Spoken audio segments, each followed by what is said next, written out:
we're living in a world where much more women stand up and lead. It would be a much different world than we have today.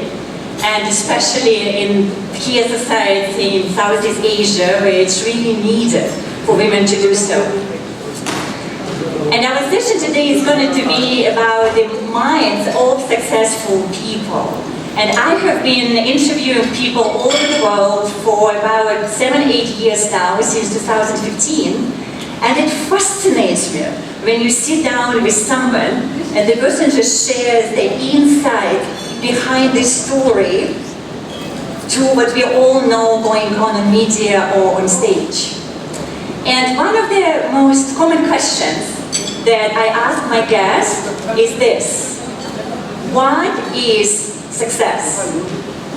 Let's see if we can have maybe a few words just from you here. What do you think success is? Like, how do you define success? What is that? Just shout it out. Happiness. Happiness, thank you. Yes, what else? Comfort, yes, one more. Financial freedom, thank you very much, ma'am. Because in my experience, especially when we talk about business, and we all here represent businesses, success often is about this. And there is nothing we can really do about it at the moment.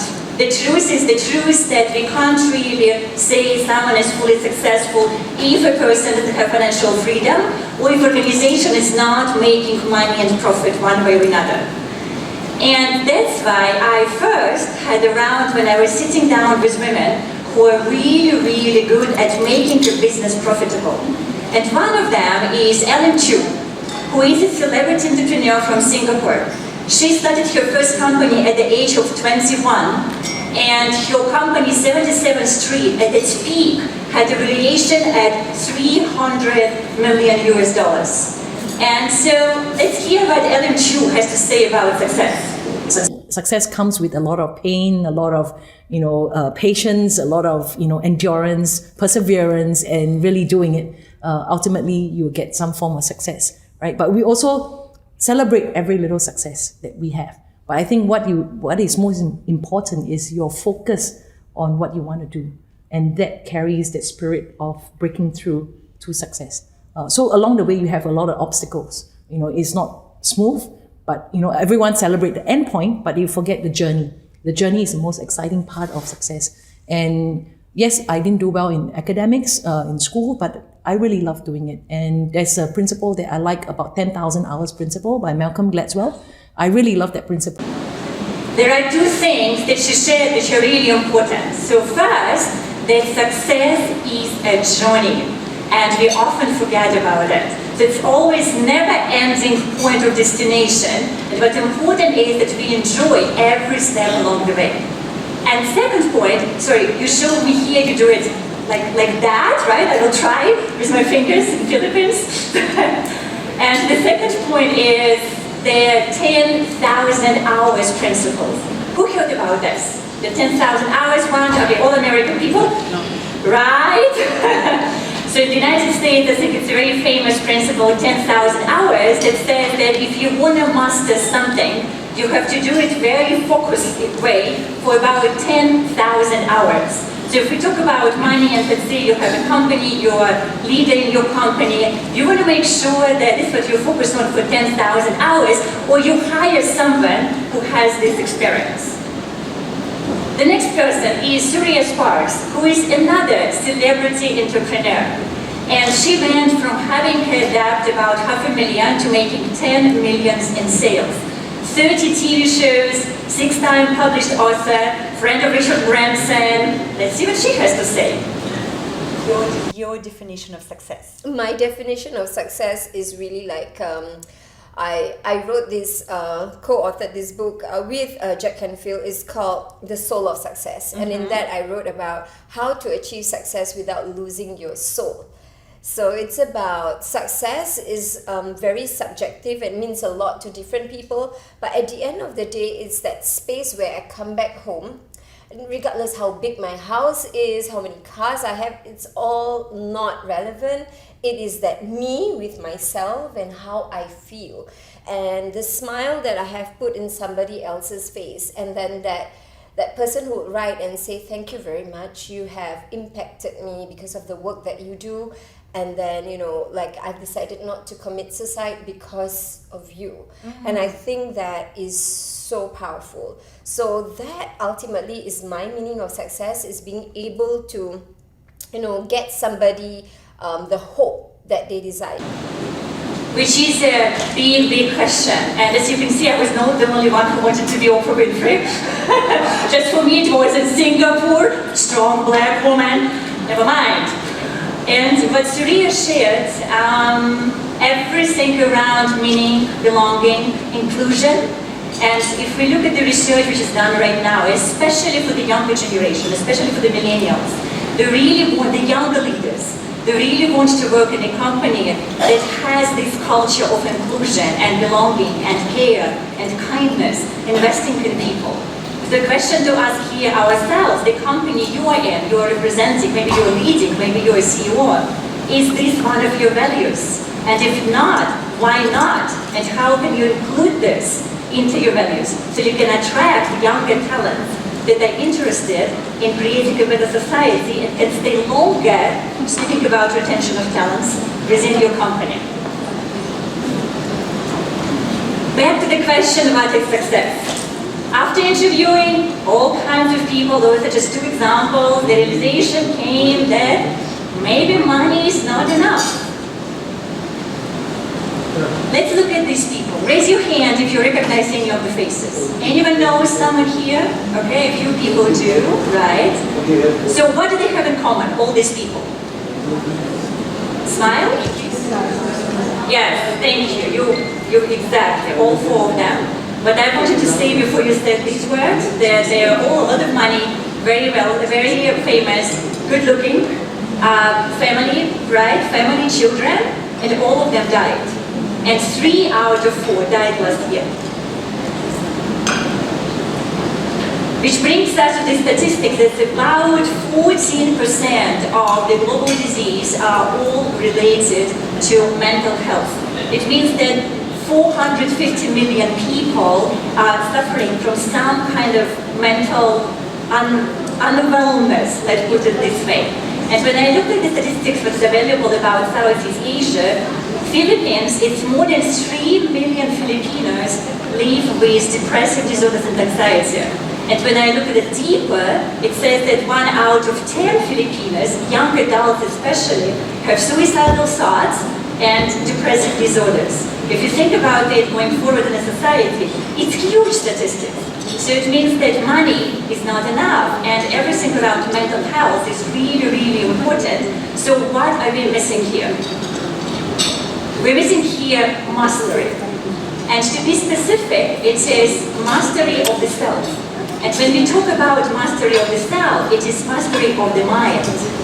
And unfortunately, we are not taught this at school. That's why I have an opportunity to have this presentation today in front of you. So when we talk about mastery of the mind, let's run this very quick test. Look at the screen, and if you see that circles are moving, please stand up. If you see circles are moving, please stand up. If not, keep sitting. Who sees the circles are moving? Okay, about half, look around, you're about half of the room, right, 50-50 approximately. Thank you very much, so we can sit down. But it shows us that we look at exactly the same picture, and about 50% of people see it one spectrum, and the other 50% another different spectrum. So now this image it's not 3D, so it's not supposed to move. It is actually an optical illusion created by Akiyoshi Kitaoka from Japan, one of the most famous ones, that just shows us that our mind works in a very different way. And when we talk about the mind mastery, there are a few people in the world that are really, really good at it. So one of them is Professor Frederick Travis. And I had the pleasure of meeting him about 1 year ago in the United States, where he worked at the university in Iowa. And I went to his lab So those machines, they put to your brain, trying to check how your brain works. And we had an amazing conversation. And by the way, those are the two books I highly recommend if you really want to understand how your brain works, then those are must read. Now let's hear from the professor himself about the study that they have done for over 30 years, the mind and brain of highly successful CEOs and high performance. We should see it in highly successful people. Highly successful people, they're working under stress, they're coming up with creative ideas, they're able to have a vision and continue with that vision. And so we looked at athletes, Olympic athletes, national games, world games, compared them to athletes who did not consistently perform at that level. And we found higher levels of brain integration. So this integrated style of functioning that we saw growing through meditation practice in these world-class athletes. Now, these people were not meditating. It's not a meditation study, it's success in the world study. And then we looked at managers. Top-level managers were those who've been CEOs for 18 years or longer. Their company had grown during that time. Again, higher levels of brain integration compared to the middle-level managers. And again, brain integration is that integration of deep inner silence is there. That brainwave of deep inner silence is there, along with the ability to focus and to act. And we asked these managers, okay, what's your secret? None of them said, I'm smarter or I worked harder. What they all said is they could rely on their inner intuition. They could rely on those hunches. I think this is a good practical description of what does it mean to have more access to your inner being, that fountainhead of creativity, intelligence within you. Dr. Frederick Travis talks about two things, actually three things. Brain integration, the high level of brain integration, meditation, or what is called mindfulness, and how it leads to creativity and efficiency. Now, I saw that some people were video recording it. I make it easier for you. If you just go to this and scan the barcode, you're going to watch the full interview with Professor and plus 69 other interviews. So it's called on the Timeless Teachings podcast, where I have been interviewing people for the last whatever years it was. Yeah, here we go. Thank you very much. 5 steps for mental and emotional well-being, which is so important now after we have been listening. So let's see what is the secret that all those people have that they are able to manage themselves better. So number 1, and we all learned this since 2020, connect with humans. I mean, do you all remember lockdowns? And raise your hand if you felt horrible during the lockdown at some point, at least once. Without people, missing your colleagues, not everyone likes people, that's okay. So humans are very important. And I know that even after the pandemic, and we talk about the post-pandemic working environment, when HR managers did research and asked people, so do we still want to work from home, or do we want to come back into the office and work in the office? The majority wants to come back, or have this mixed working group. So it's very important we actually connect with humans. Number 2, be physically active. And that's the other reason why we were doing all those dancings and games. And doctors say as humans, we should sleep on average 8 hours a day for health, and we should move at least 3 hours a day. So I don't know who is moving here 3 hours a day. I don't, I'm still working on that. But this is what counts. Let's say you go for the conference like this, during your lunch break, don't sit at the table, stand and talk with people. Dance a little bit in between, move, walk to the bathroom strongly, and then walk back in a power walk. So when you move, everything counts. Stairs, take staircase instead of the elevator. Right? Use any opportunity to move your body. And if you do this over the day, you will accumulate about 3 hours, which will keep you healthy and mentally also very healthy and stable. Learn new skill. That's why you're here. Thank you very much. Round of applause to yourself for being in the room and learning new skill. Thank you for being here. Give to others. That's why I'm here. So thank you for the opportunity to help me feel better in my mind so I can contribute. And the 5th one, pay attention to the present moment. People often use a very scary word, mindfulness. So I'm going to explain to you very simply what it is.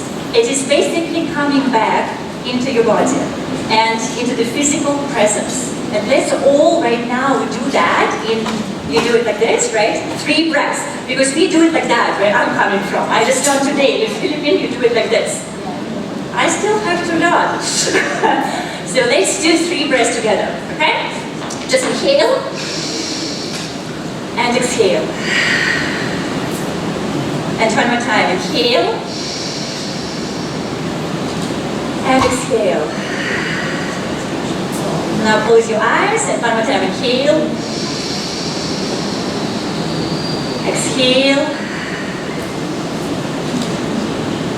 and check in with yourself if you're feeling more present in your body. If yes, please raise your hand.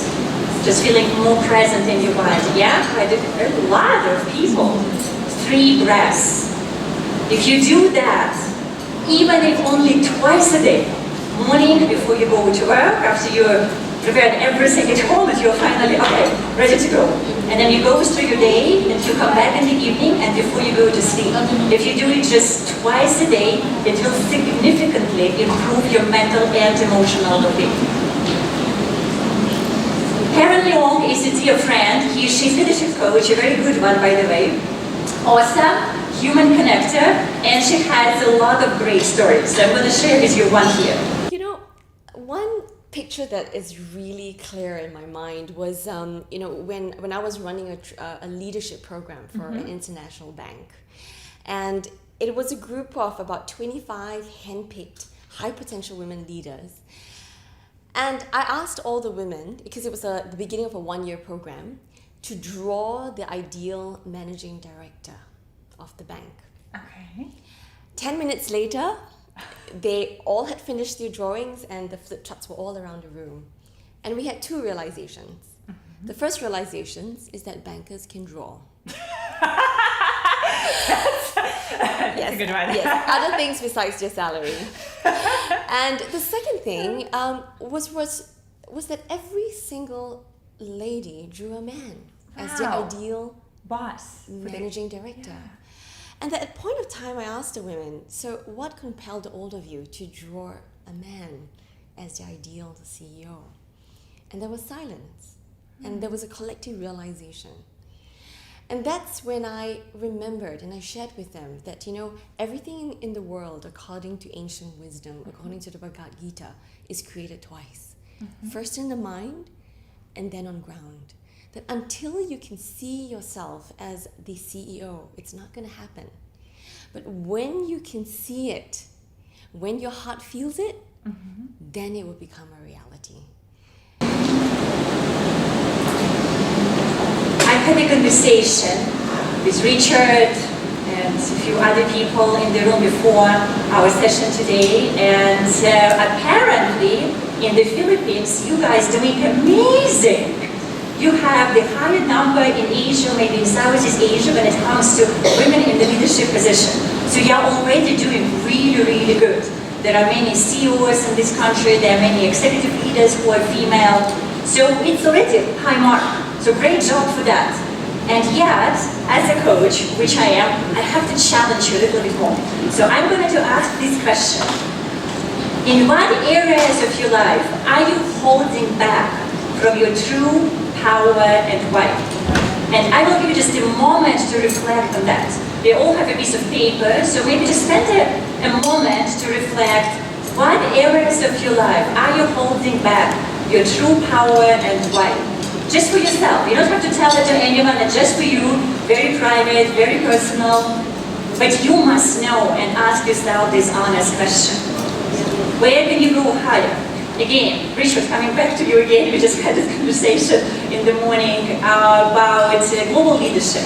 And you shared with me that there are a lot of women in the Philippines who are stepping up, and they should step up even bigger, so to be recognized on a global level. Right? So if you're already coming higher in your company, how can you become more influential so you can make a bigger impact in your country? If you're already making impact in your country, how can you become a global voice for change? There are not many Filipino women I know who who are that? And how many are girls looking up to you so you become a role model? And who knows, maybe one of those big role models are sitting right now here in the room that will inspire generations and generations. So why not you? Those are all very, very important questions to ask ourselves. When we talk about mind, so we spoke about money, right? We spoke about mastery, and we're coming to meaning. Meaning is something which means different things to different people, pretty much like success and everything else. Right now, we will talk specifically what can you do in the context of doing something for others. And I will show you one of the examples. Buy One, Give One is a company with my dear friend Paul and Masami, who husband and wife, they started this company. And they have been doing really, really good. And then as we show from Karen's video, then Masami kind of goes back and she works more with the courses and people, and Paul goes in the front line and shares with us his story. This moment was when I got on a plane, went to Bangladesh. I'm in a conference in Bangladesh. I get to meet a guy. Up until that point, if someone would have said to me, this is in 2006, if someone would have said to me, what's business all about? I would have said two things. I would have said it's about adding enormous value and it's about having fun. That's it. But as a result of meeting this guy, his name is Pastor Selva, or was Pastor Selva, he'd had a particular experience involving 12 children that had been standing on a hill and had watched their parents be washed away in the 2004 tsunami. And I remember him telling me this story, and it's like, oh my God. And then through that story, you realize, he said to me, or I said to him, so what's it cost to fix this issue? And he said, well, it's $3,500. And I said, that's per child, right? And he said, no, that's, for all 12. And if any one of us watching now had been in that room, you'd have said, I can fix it, right? And so I fix it, and then he sends me some photographs of everything that's happened. And one of those photographs is a close-up of this home that someone has rented for them. It's tiny, it's so tiny. And the 12 kids are in this thing and everything. And then he shows me a picture of the outside of it, and across the top it says, Paul Dunn Home.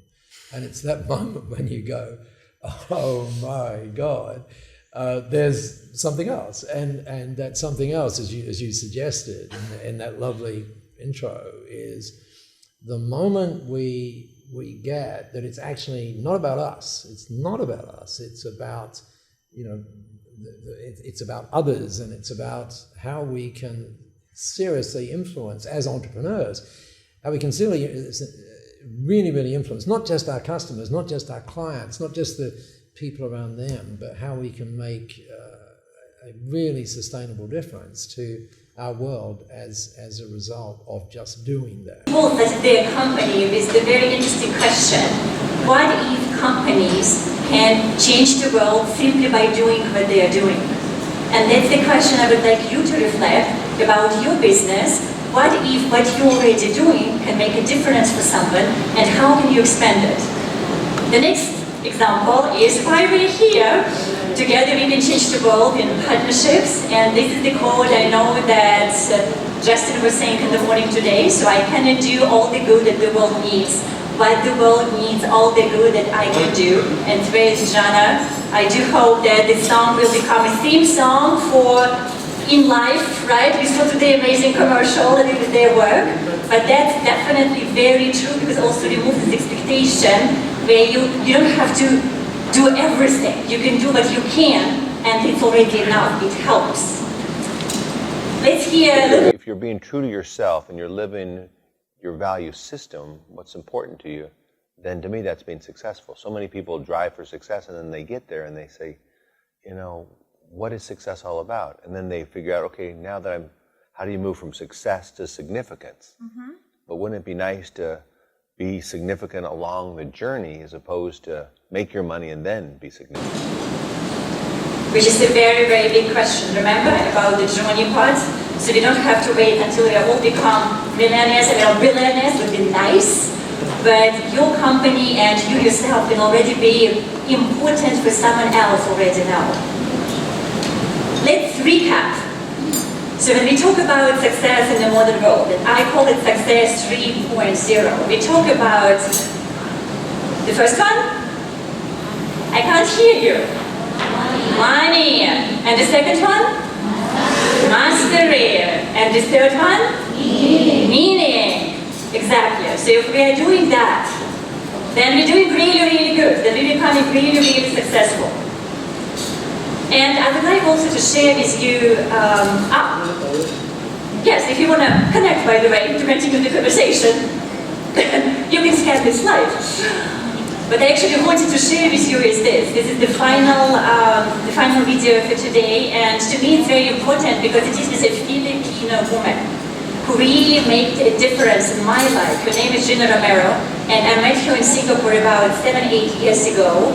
And she is a daughter of a maid who became a serial entrepreneur, a voice of change. She has several companies, and her mission is to empower girls, especially from Philippines, to step up, to make living, to become financially independent, and contribute to the society.